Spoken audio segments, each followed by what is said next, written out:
Dans moins d'une heure, ce restaurant affichera complet pour le déjeuner. Parmi les clients, des hommes d'affaires, mais aussi des stars du cinéma, de la chanson et même des anciens présidents des États-Unis. Nous sommes au Bernardin, la table la plus cotée, la plus courue de New York. 3 étoiles au guide Michelin.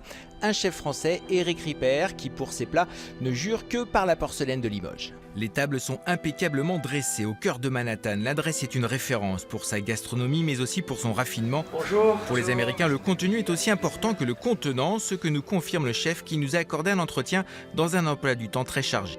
La clientèle new-yorkaise, quand même, est une clientèle qui voyage beaucoup, qui a vu beaucoup de restaurants, qui a vu beaucoup de pays et qui sait ce qu'est la qualité, et ils apprécient de voir une belle assiette. Depuis 25 ans, Éric Ripert, originaire d'Antibes, dirige les cuisines du Bernardin. Il est le chef le plus connu à New York, classé plusieurs fois meilleur au monde. Nous avons de la porcelaine de Limoges au Bernardin depuis presque l'ouverture, parce que c'est la meilleure porcelaine au monde. On ne peut pas trouver une meilleure qualité au niveau de la pâte, au niveau de la brillance, de la blancheur et la finesse de la vaisselle.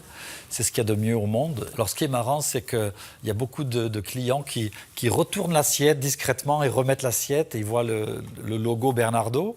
Et puis il y a beaucoup de clients qui nous demandent également d'où vient notre vaisselle. Et si les New-Yorkais veulent s'approvisionner en porcelaine de Limoges, rien de plus facile, ils se rendent ici dans cette boutique située à l'angle de Park Avenue et de la 59e rue. Dans les quartiers chics, l'enseigne ne passe pas inaperçue. Depuis un quart de siècle, Bernardo est connu des New-Yorkais. Sur 150 mètres carrés, le magasin expose toutes ses créations, tous ses modèles. La porcelaine de Limoges est très appréciée aux États-Unis.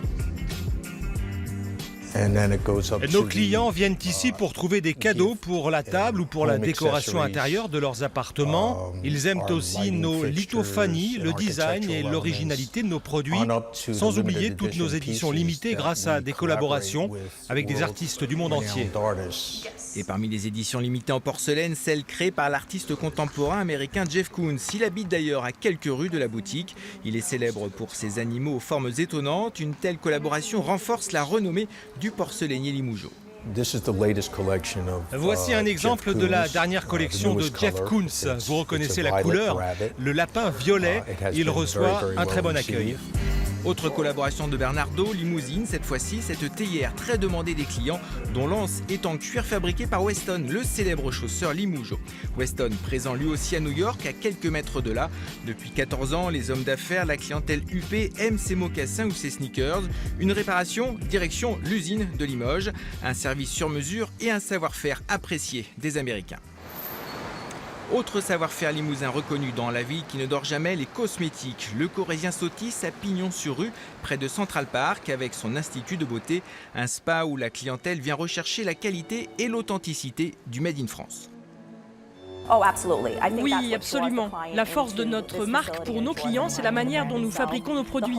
Ils aiment connaître le nom des végétaux, ils savent qu'ils viennent de Corrèze à Aurillac. Ils sont très sensibles à cela. Pour nos consommateurs américains, c'est très important.